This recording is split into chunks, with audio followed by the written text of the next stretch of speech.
రాష్ట్రంలో పర్యాటక రంగాన్ని ఉన్నత శిఖరాలకు తీసుకువెళ్లడమే లక్ష్యంగా కూటమి ప్రభుత్వం పటిష్టమైన చర్యలు చేపడుతోందంటూ రాష్ట్ర పర్యాటక శాఖ మంత్రి కందుల దుర్గేష్ పేర్కొన్నారు.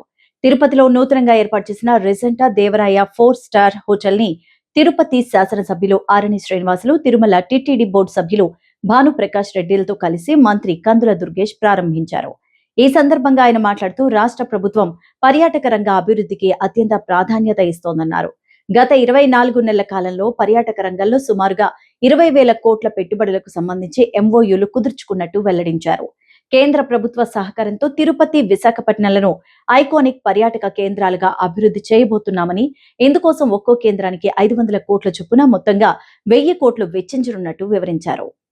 పశ్చిమాసియాలో యుద్ధ మేఘాలు కమ్ముకోవడంతో అంతర్జాతీయంగా ముడి చమురు ధరలు భారీగా పెరుగుతున్నాయి. ఇక ఈ నేపథ్యంలో ఇంధనాన్ని పొదుపు చేయాలంటూ ప్రధాని మోదీ ఇచ్చిన పిలుపు మేరకు తెలుగు రాష్ట్రాల నేతలు స్పందిస్తున్నారు.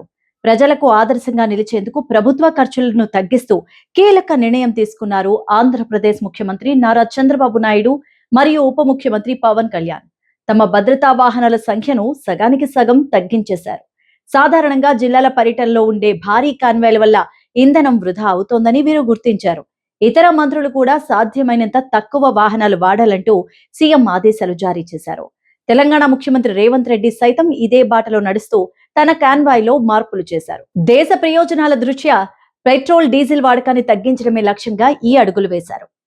అమెరికా తెలుగు సంఘం ఆట ఆధ్వర్యంలో 2026 మహిళా దినోత్సవం మరియు ఉగాది వేడుకలు మిల్వాకీ, విస్కాన్సిస్ లో అత్యంత వైభవంగా జరిగాయి.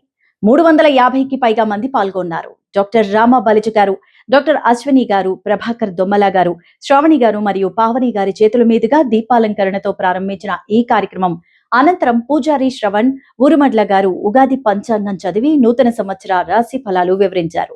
ఆరోగ్యంగా, సంతోషంగా జీవించడానికి పాటించాల్సిన ఆరోగ్య సూత్రాలు మరియు జీవన విధానాలను డాక్టర్ అశ్విని గుండెల్లి గారు చాలా చక్కగా వివరించారు.